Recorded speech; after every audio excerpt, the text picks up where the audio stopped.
The next device that we're going to use in Reason is the Redrum drum computer. Reason is a number of different devices. We've covered the loop player, but we have this drum computer, which is a pattern-based drum machine, really. So again, when you start off, you're going to start with a fresh new file, which we already have done, and then you'll click on the mixer and then go to create Redrum drum computer. The reason for doing that is that attaches the Redrum to the mixer so that we can hear it and you can see it created a track. Now the Redrum computer can hold 10 drums, and you can place individual drums into each one of these slots. The easiest way to get started is to start with a patch, which is going to fill in all the drums for us, and then you can edit that patch as you want to go. So you want to come down here where it says patch select, and again I'm going to go, I will step back a step here into the Reason Sound Bank, Redrum drum kits. Lots of kits. I'm going to pick a rock kit because I'm an old guy in the Groove Master. So what this has done is put a different drum on each. Now if you see this little triangle, that by clicking on that I'm getting the sound. I will turn this down a little bit. And there's different sounds on each of these. So we have a bass drum, a snare, another snare, tom-tom, tom-tom.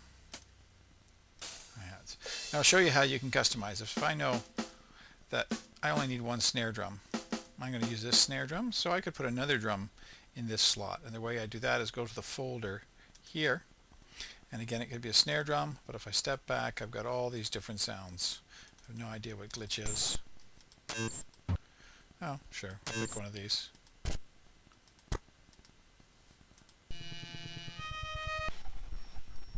These are all kind of goofy, but I can put that, and that is now on number 3. I'm not actually going to use it, but we'll see what happens. So we've got our Redrum. It has a drum on every spot, and you can create patterns. If you see down in this section here, it says pattern, and you can actually have 8 patterns, and in fact you can have 64 patterns because there's 4 banks. Each bank can have 8 patterns. Sorry, there's 32. So you can have 32 patterns. So when I click run, it's hard to see probably on the computer, but there is a small red dot that is going across each of these 16 steps. These are the timing steps. So it's just continually, it goes around in a circle.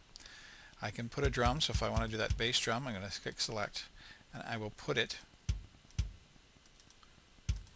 on each of those steps, and you can see that I've spaced them evenly, so I'm getting a steady bass drum beat. Now I could add to that pattern, and I'll put a snare drum.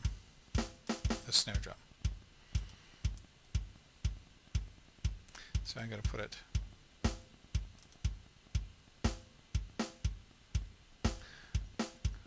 and we could add different things. I'm just going to add a hi-hat pattern, and one of the things that I find easiest to do with hi-hats is rather than add them is to subtract them. So I'll select the hi-hat, and I'm just going to sweep across here and then start pulling out.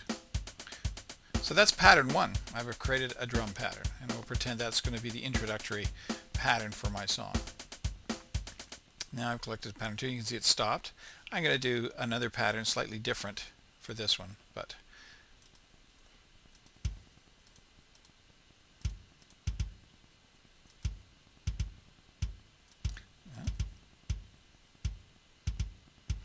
now the other thing is these are all, it says here hard, medium, soft. You can make one of these louder, move this to hard,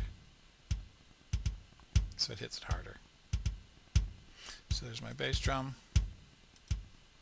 I get a snare again.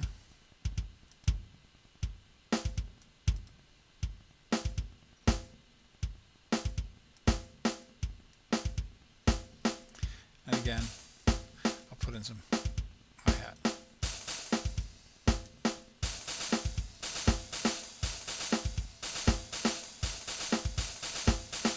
So I have pattern 2, and I have pattern 1. And I can have a whole bunch of these.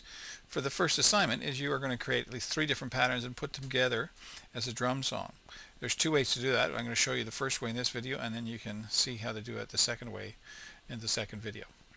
So what I want to do here is I want to have some kind of idea where my song is playing and it's going to start in pattern 1, or actually let's make this start in pattern 2. So here, so my song is going to start in pattern 2, and then after a certain amount of time I want it to switch to pattern 1, back to pattern 2, and so on. If I had more patterns I could do it. But I don't want to keep doing that manually. I want to record this. I want it to remember. So if I do this again, I hit the record button. I'm in pattern 2 to start. Hit the record button, hit play. It's starting with pattern 2. I'm going to switch to pattern 1. Back to pattern 2. See these little lines that appeared here? They may be hard to see again, but there's our little lines. Maybe I'll go back to pattern 1 more time. And I will stop it. So what I've actually done is, you see these little lines, they're now going to control it. So I'm not going to do anything other than hit the play button. It's starting pattern 2. And when it gets to the 4th bar, it is going to switch. So it's remembering that pattern.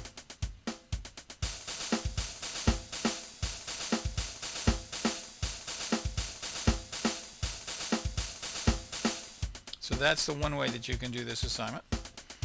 Okay? And the way that I will show you the second way in a few minutes in the other video.